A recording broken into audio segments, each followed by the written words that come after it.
So this gives you an idea of what the website looks like. So you can see at the top, we have that scholarship opportunities that I had mentioned. So this is a listing of current scholarships that I know are available that we've been told about. So these could be local scholarships. These might be national. And it's just anything that I find out about, then I will add to the list. Right now in the spring is a pretty busy time with local scholarships for seniors. So we find that. But if you open up that link, you will get a document that will list the scholarship name, the award amount, what level the student should be in school, a brief description of what the scholarship requirements are, as well as the deadline. A lot of times students think that scholarships are just for seniors, and although a lot of the scholarships are directed towards seniors, there are some that are for underclassmen. So I encourage students, you know, to start looking early. And as you can see on here, I have the date that it was last updated. This is obviously an old slide, so it's been updated since then. But if you are checking this website on a regular basis, you'll get to see what the last date was that it was updated to see if there's been any changes since you've last checked. And each new scholarship since last update is also marked as new on the listing. So that, again, is something I would encourage students to check on a regular basis. If you're looking for scholarships, this is a good place to check.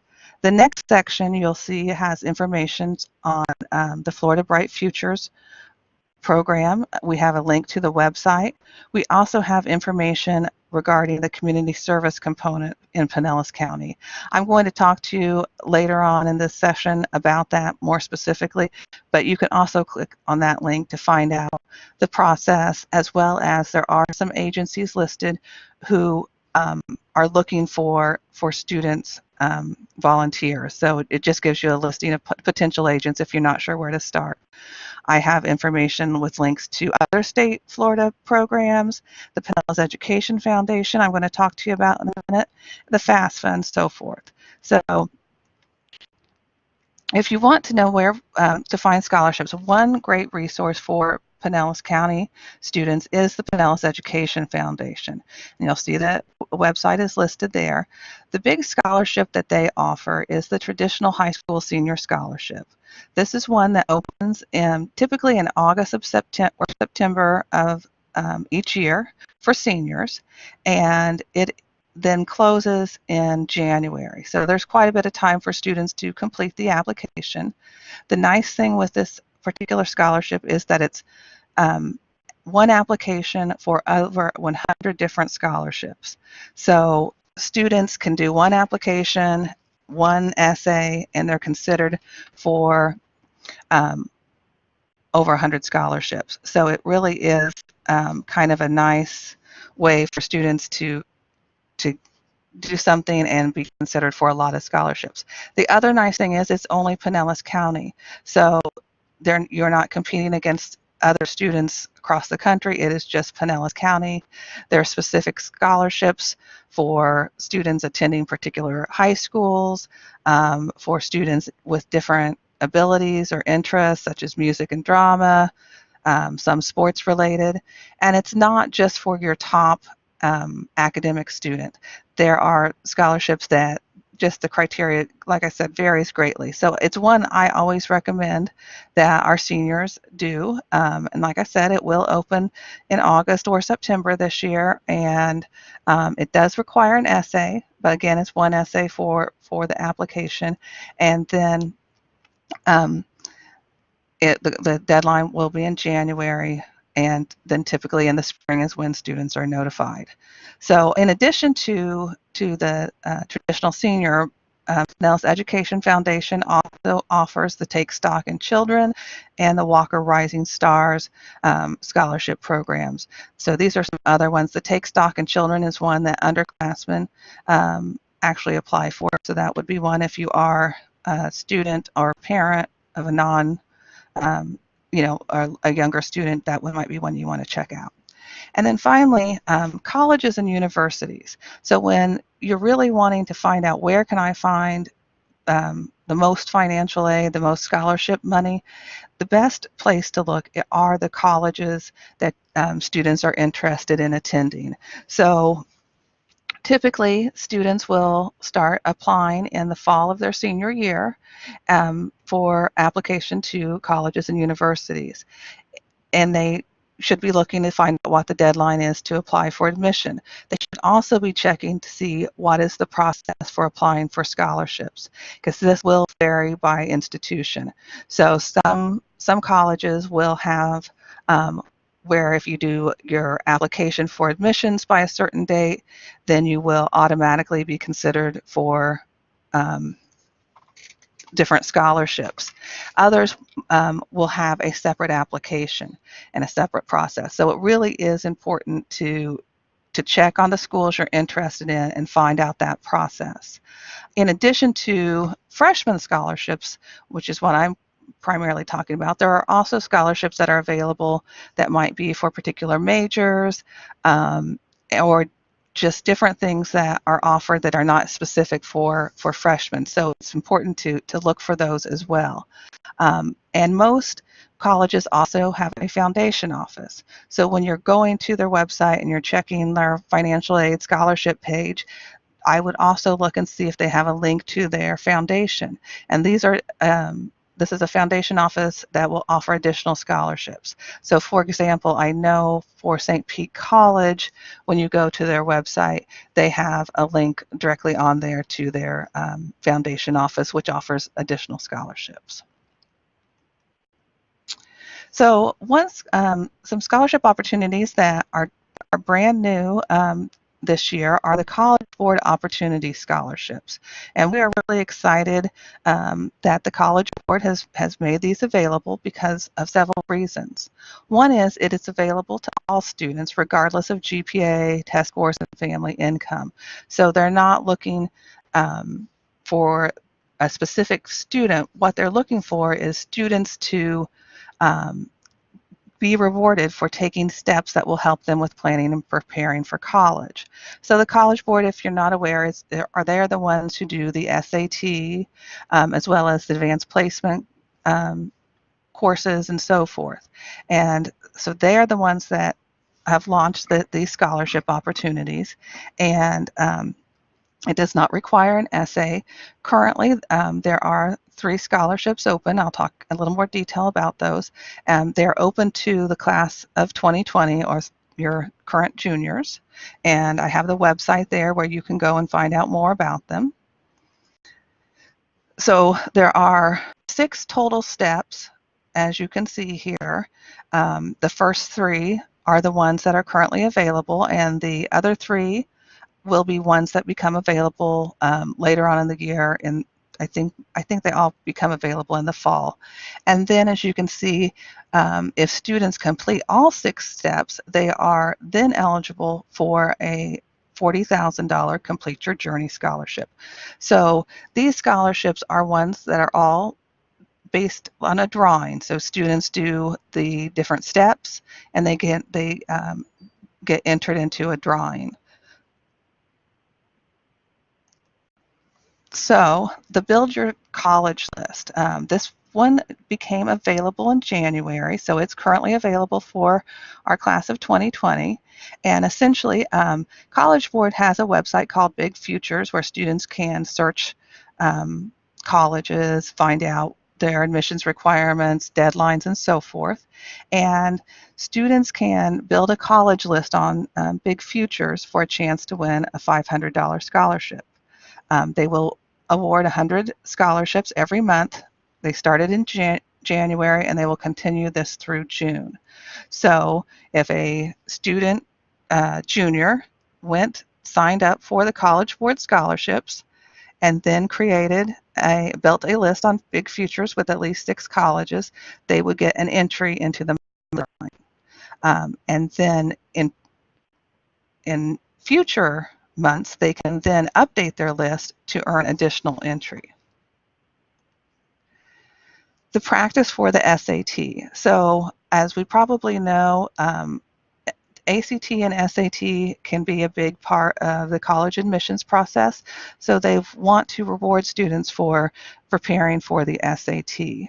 So if students use the free official SAT practice on the Khan Academy, they can earn a $1,000 scholarship. This also started in January, and they will award 150 practice scholarships each month through October for students that qualify. So to qualify, students need to practice for 6 hours on Khan Academy, and that will get them one entry into the drawing. And then for each additional hour they practice, they can get an additional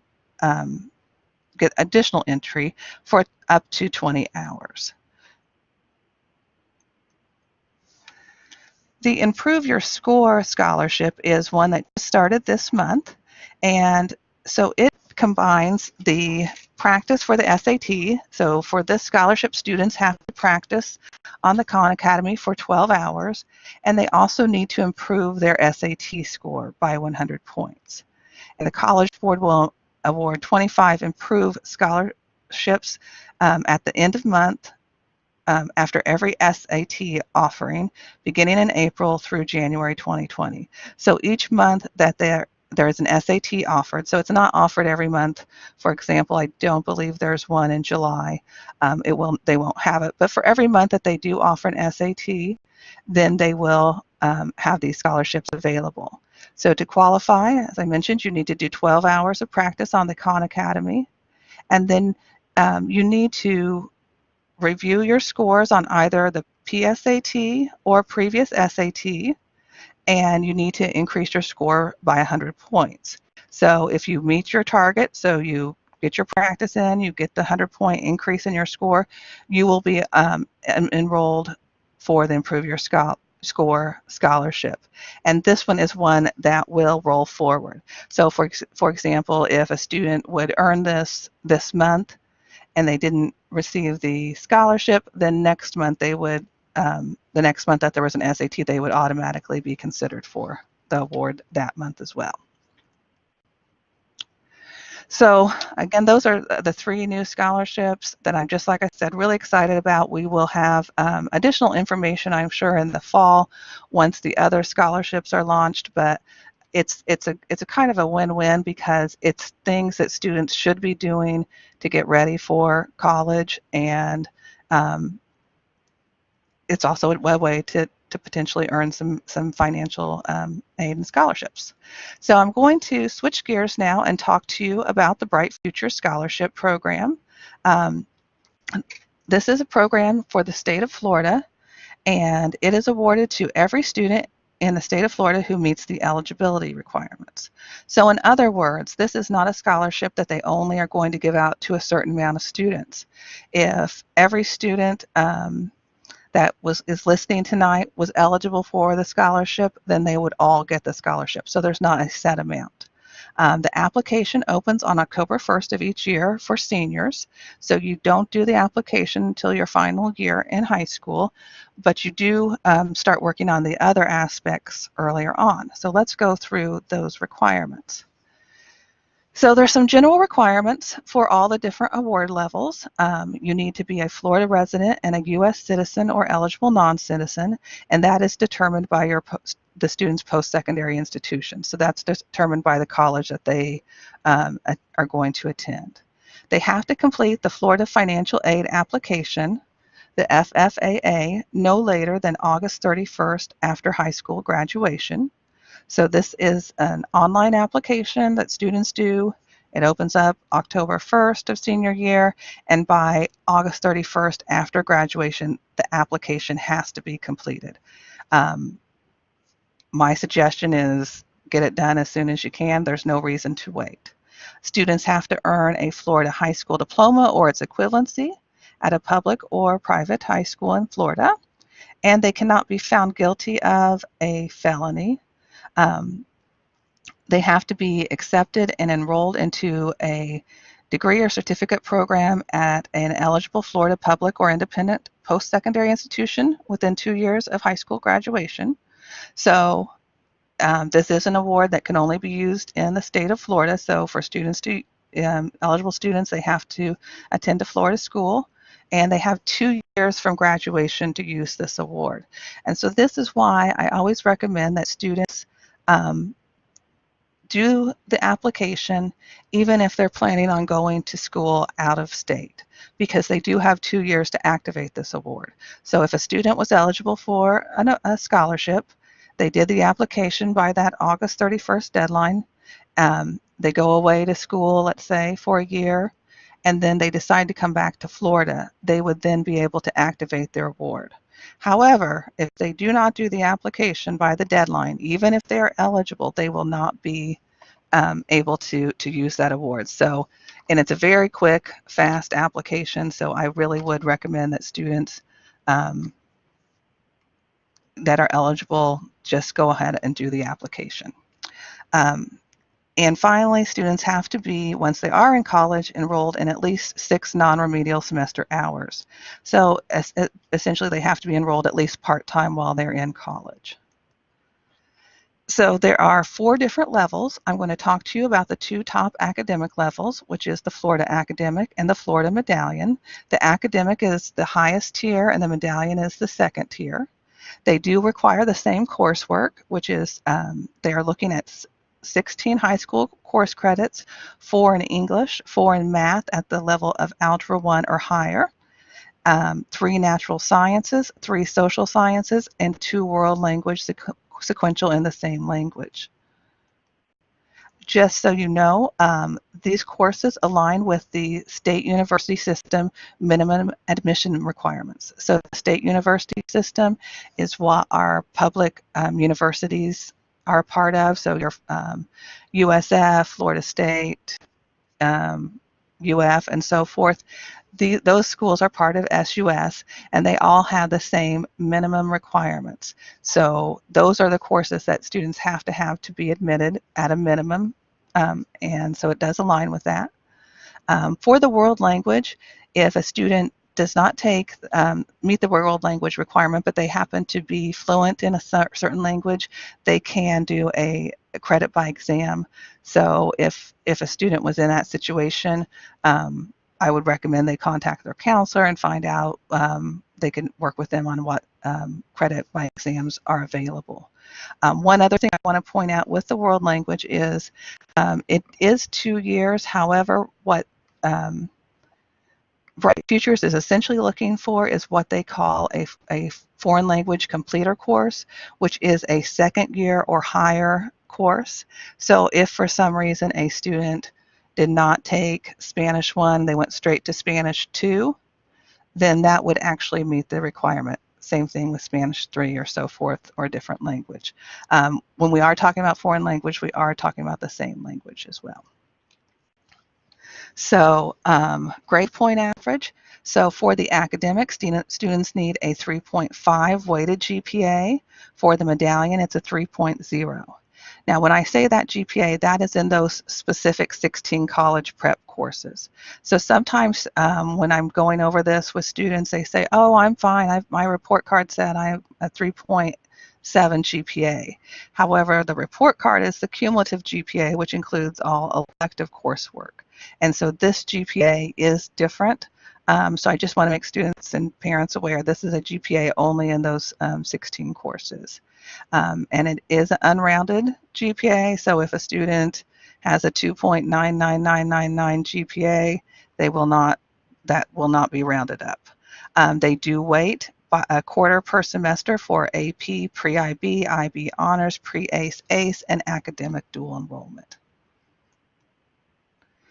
College entrance exams. So students have to meet a minimum score on either the SAT or the ACT. For the academic, they need a 29 composite on the ACT, or they need a 1290 combined on the SAT. For the medallion, they need a 26 on the ACT or an 1170 on the SAT. When we are looking at the ACT score, we are looking at the average of the 4 subject areas: English, math, reading, and science. So they take those scores in each of those sections, add them up, divide them by 4 to come up with their composite, and they do round up. So if a student, for example, had a 25.5, anything 0.5 or higher is rounded up, so that would be a 26. The SAT is a composite score, is a sum of the evidence-based reading and writing section and math section. Students can take the SAT or ACT through June 30th of the student's graduation year. All other requirements that we talk about have to be met by graduation. This is the only exception that they can do after they graduate, is they can still test in that June test if they are in need of trying to get the score.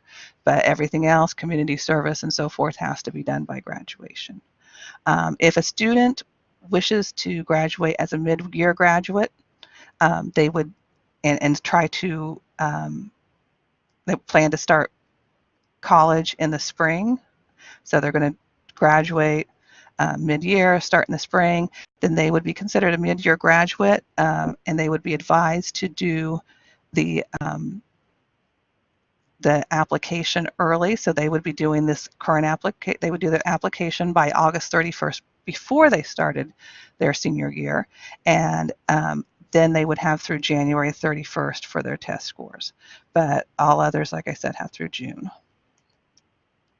So for community service, the academic requires 100 community service hours, the medallion 75. As I mentioned, these hours do have to be completed by graduation. These are cumulative hours, so they need to, it's 100 hours over the time that they're in high school. And I do have a slide that I'll go over that process a little bit more in detail in a few. The Florida Gold Seal is another scholarship award they offer, and it is a vocational scholarship. So it's a little bit different than the academic and the medallion.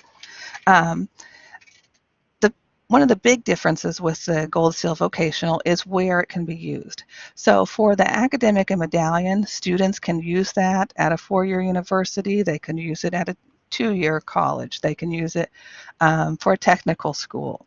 As long as they're schools that are in the state of Florida and are approved, they can use them.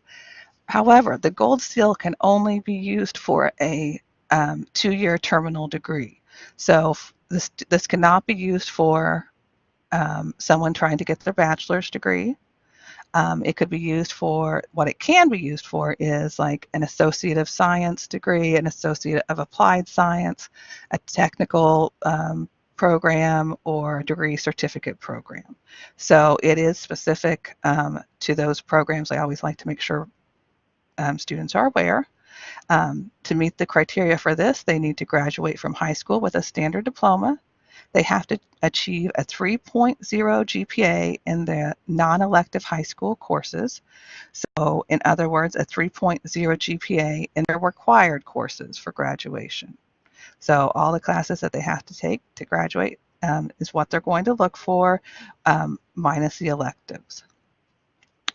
And they must take at least 3 full credits in a single career and technical program. So a career and technical program, there's a lot of them out there depending on the school.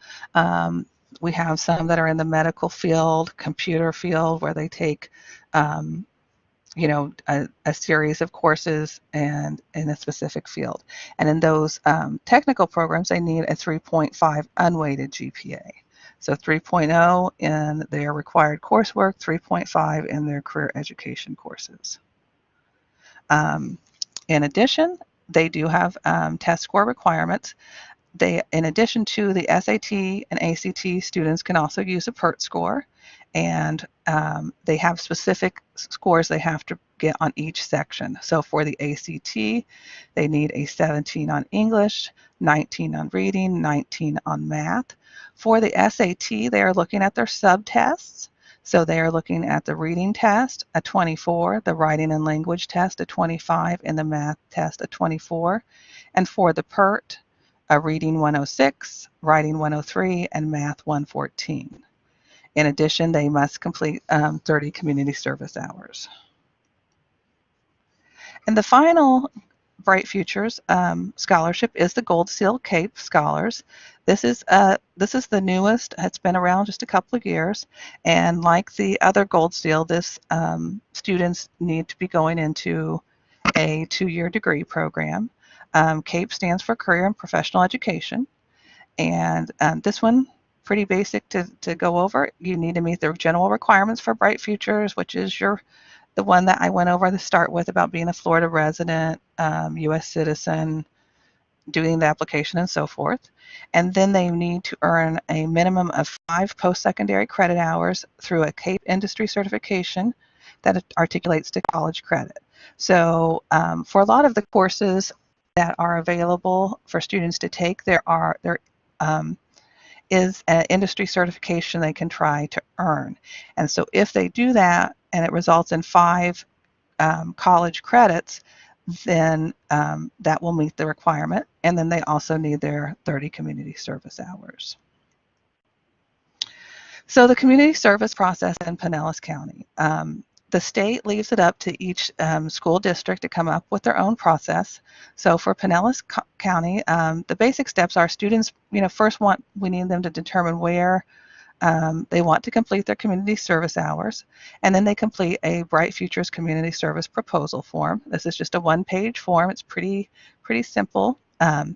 So they will complete that, and they will turn that in to the high school community service designee to review to see if it's acceptable.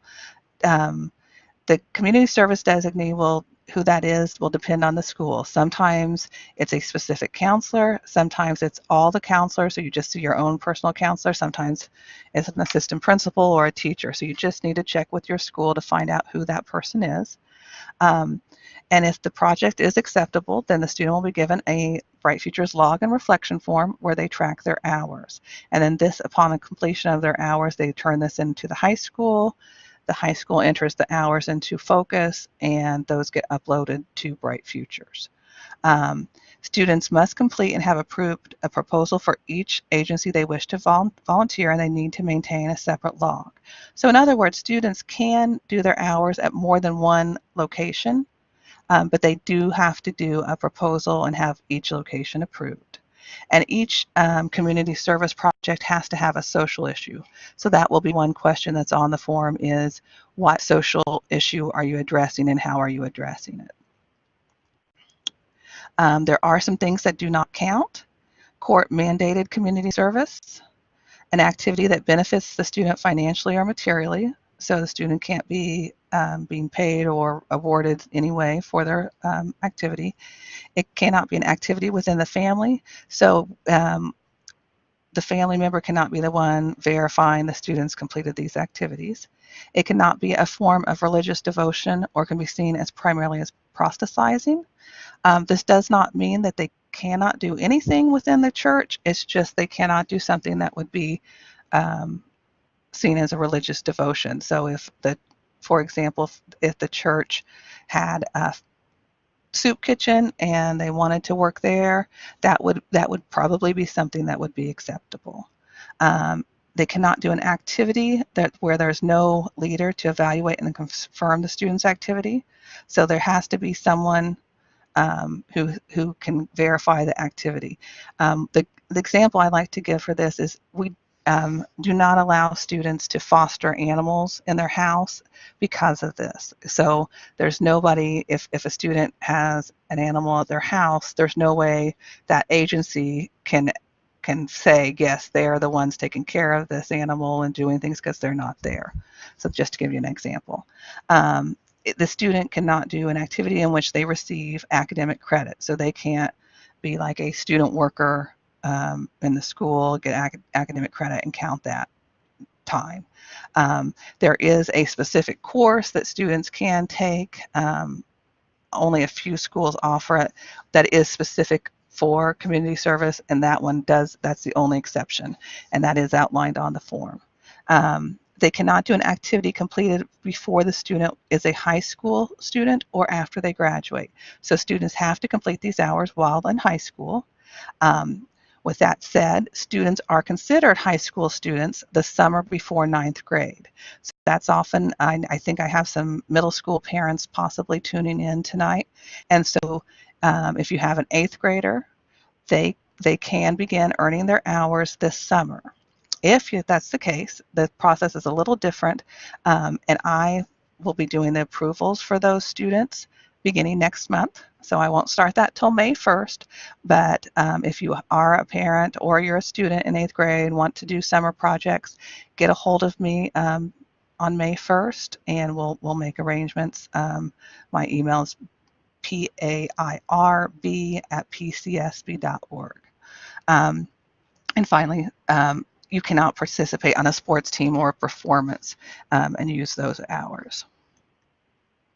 So one thing that I often get asked is, how do I find out how I'm doing towards my bright futures? And students do have a couple ways of doing that.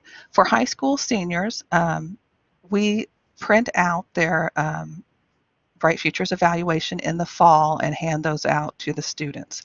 So if you're going to be a senior next year, know that sometime in the fall, probably October-ish, you will get a copy of your Bright Futures evaluation so you can see specifically where you're at towards meeting the requirements. However, all students can currently check on Florida Shines. So if you can see there, floridashines.org is a website. You can go there and pull up your Bright Futures evaluation as long as you're a high school student. So we start submitting transcripts to Bright Futures in 9th grade and up through the senior year. So students can see how they're doing towards meeting the requirements. One final thought on Bright Futures is legislative changes happen during the summer. So be sure to check there to see if there have been any changes to the Bright Futures requirements. So I'm assuming I have a lot, if not all, underclassmen I'm talking to tonight. So the requirements I went over are what they are currently. So you want to make sure, if there are any changes, then we will certainly be making students aware of that in the fall or in subsequent years. But like I said, that happens typically during the summer that they make these changes. That also includes changes to the award amounts. So if they change how much the scholarships are worth, then that would be when they would do that. And one final slide.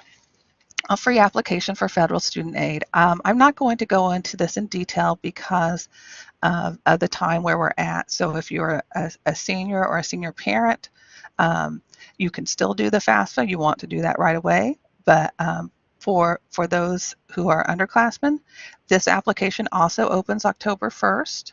And the FAFSA, the free application for federal student aid, is the largest source of student aid. And it is distributed and processed by the U.S. Department of Education. It's recommended you do it electronically. And the way it works is you will be using your prior tax information. So for the 2021 FAFSA, which is what next year's seniors would do, because it's the year that they would be entering college, the school year they'd be entering college is that year, they would be using their 2018 tax data.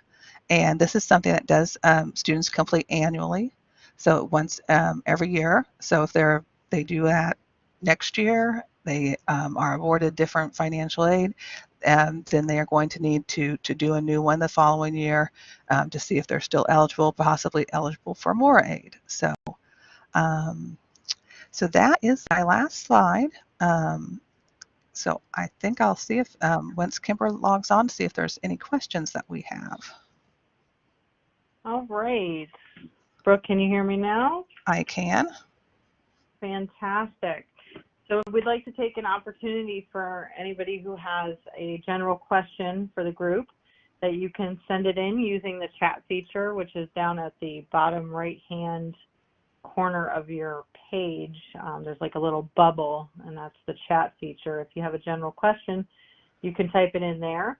If you have a more personal question, a more specific to, again, your son or daughter, you can always send us that information through eCounselor at the eCounselor@pcsb.org. And we can, if you email that information to us, we can help research it or at least get you in touch with the right people.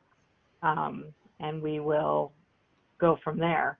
Also, if you've missed anything in this session, we will be posting this presentation on our website, on the eCounselor website. So you'll be able to revisit anything that Ms. Pear went over if you joined late or something like that. I see that somebody put that in the chat that they joined late to the meeting, so that would be an opportunity to see the presentation again. Again, that will be on the eCounselor website. It's part of the Pinellas County School Board website. I can't remember the exact path to get there at this point in time, but if you are having difficulty finding it, you can always send an email to eCounselor@pcsb.org, and we will get you that direct link. Let's see. Yep, so a couple people have said the same thing, just wanting to know where they can find this session and things like that. So like I said, we will post that information on the eCounselor website, which is on the Pinellas County School Board website. And Kimber? Yeah. So I just confirm it. The eCounselor website is www.pcsb.org/eCounselor. So if you put in that PCSB/eCounselor. All right. All right. One person asked a question, Ms. Pear. Can you lose the Florida Bright Future Scholarship while in college? Great question, and yes, you can. So there are requirements for students to keep the scholarships, so they are renewable, but to renew, students have to maintain their hours. So if the student, for example, says they sign up for their freshman year and say, I sign up as a full-time student, then at the end of their freshman year, they need to have full-time hours, which is like 12 hours a semester. So they would have to have 24 hours. If they fell below that, they could lose their scholarship. The other way students can lose their scholarship is their GPA falling. For the academic, they have to maintain a 3.0 GPA in college. For the medallion and the gold seal, they need to maintain a 2.75 GPA. So students have to meet both of those criteria to continue getting that scholarship. Fantastic, fantastic. All right, so Stella wrote a note asking if we could send her this recording. Stella, if you go onto that pcsb.org/eCounselor website, we will be posting it there. So you can always check this out. I'm not exactly sure on the timeline of when that'll be posted, but probably within the next couple days or so. All right, to follow up on that question about losing that scholarship, Ms. Pear, Leah asked again, or did a follow-up question asking if they lose the scholarship, can they get it back? No, they cannot. So once they lose that, they cannot get it back. Now, they do have for freshman year, if the student at the end of freshman year falls behind on the grade point average. So end of the freshman year at college, they had the medallion at 2 point, and they needed 2.75. They fell below that. They will have a one-time opportunity to get that GPA up, like over the summer, so they can do that, and then they could get it back. But that is the only time, and it's only to do with the GPA. If they fall behind, fall under their hours, then that is not something they can make up. But if they do it for the GPA during freshman year, they'll have the opportunity, like during the summer, to get their GPA up to that 2.75 by taking a course. And if I recall correctly, Ms. Pear, I believe they have that one semester to get that GPA back up, correct? Yeah, or I think It is, I think typically it's like they need to do that over the summer. Gotcha. And then now if it was like sophomore, junior year, they will not have that opportunity. So it's best Okay. to. All right. And I've got a question here from Stella, and Stella's asking, her daughter will be graduating in 2021. So that would make her a sophomore. Is that I correct? think you're right. And she is asking, what is the best time to apply for FAFSA? Okay, so students apply for FAFSA during their senior year. So that would be for her, the fall of her senior year would be 2020. So October 1st, 2020 is when she will be able to apply. I recommend applying the earlier the better. There are things with the FAFSA that are first come, first serve. So it's recommended to get it done as soon as you can. Each school will have a priority deadline. So that's another thing I would recommend looking at, is looking at the colleges and seeing what their priority deadline is for students to be eligible for the most aid. Okay. A couple other questions here. Tim is asking for Bright Future Scholarship. He's got a student who will be graduating with their AA degree while in high school, so they must be in the early college program, I'm guessing, and just wanting to know if the Bright Future Scholarship is available for a certain amount of time or amount of credit hours, and can it be used for graduate level classes? Okay, great question. So it is for amount of time and amount of credit hours. Students, if they complete things early and they still have some of their bright futures left over, they can, at least currently, and this is one that, certainly check and make sure it doesn't change, but currently they can use it for one semester of graduate work at the undergraduate level.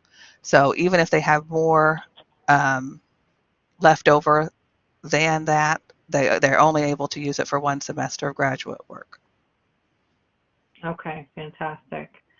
I've got Peggy here. She's asking for your email one more time. She must have an 8th grade student who will be doing some community service hours this summer. Miss Perry, you want to Yep, I give will that go to her? ahead and I'm going to put it, I'm going to text it in so people can see it. So Okay. there you go. So you can grab it there. I said, if you can wait till May 1st, I would appreciate that, because. Okay. And then a question regarding, now this is maybe a little bit more specific, Miss Perry, so you might not be able to answer this one, but the hospitality program at St. Pete High, this parent is asking, because they take one course a year, very similar to some of our other high schools. They have different programs. Their daughter or son is in the hospitality program over there and wants to know if that qualifies under the Gold Seal application. Good question. That is probably one we would need to look up and see specifically the courses, because there are a lot of different programs, and they're very specific with what courses count and don't. So that would probably be one I would suggest sending in an email to eCounselor and stating the coursework that the student's taking, and they can verify that.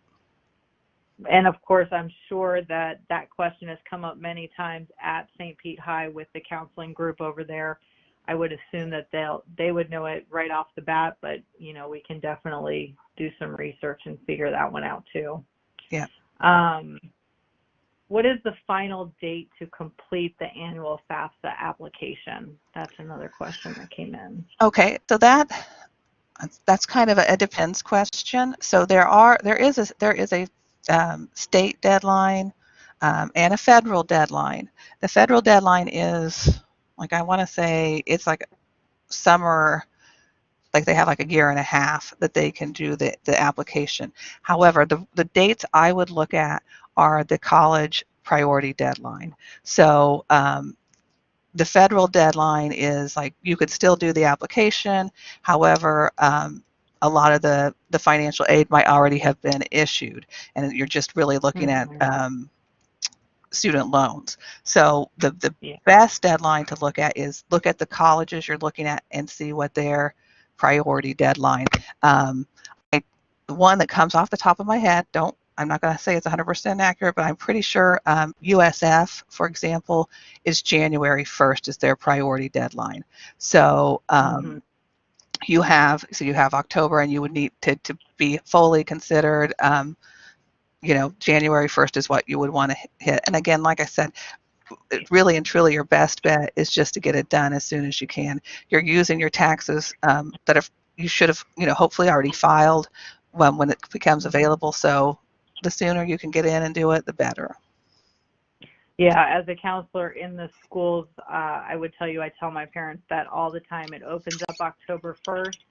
You're using information that was from previous years, so it's already all done for you. You just got to plug it into the system. So the sooner the better. Otherwise, that money does tend to run dry the longer you wait. In addition, I mean, the same thing goes for Bright Futures. I always tell my students, apply as soon as possible. There is absolutely no benefit to waiting. So if you can encourage your kids or put that on your calendar now, October 1st, have a little reminder that it's available when that comes around as a senior in their senior year. All right, and it looks like I will give it one more minute in case anybody's got another question, but it looks like we're running low on questions here.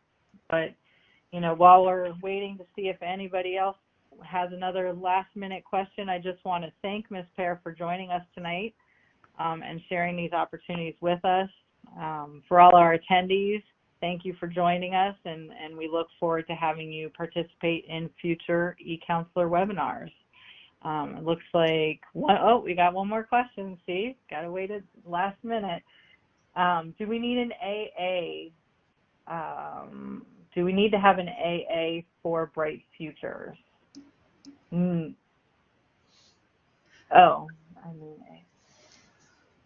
not sure. We have to have a. I'm not sure what you're asking, Abe, but you don't have to have an AA to get a Bright Future scholarship. If your child earned an AA through early college or something like that, they still definitely qualify to get a Bright Future scholarship. Yeah, I'm not sure if I understand that question either. Looks like you might be typing, so okay. Let's see if we can see what they say. Okay. During school years, should a child have an A throughout? Okay, gotcha.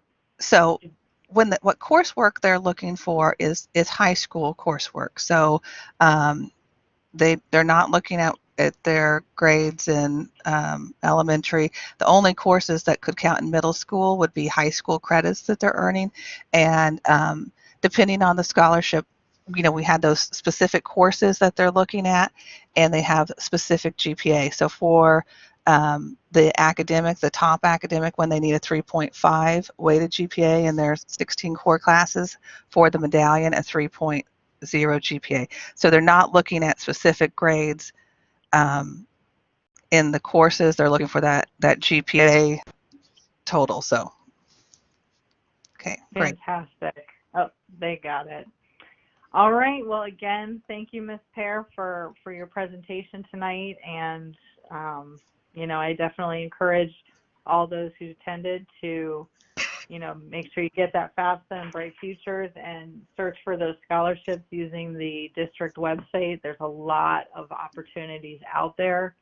And we just, as a school counselor in the school system, I will tell you, encourage your kids to apply, because there's a lot of money out there, and unfortunately there's a lot of money that seems to go either unused or not real competitive, because not as many people who should be applying are. So if your child's willing to do a little work, write a few essays and things like that, they can definitely walk away with some substantial funds for college. So, all right. Thank you, Ms. Okay. Pear. We appreciate it. All right. Thank you, everybody, for attending. Thank you.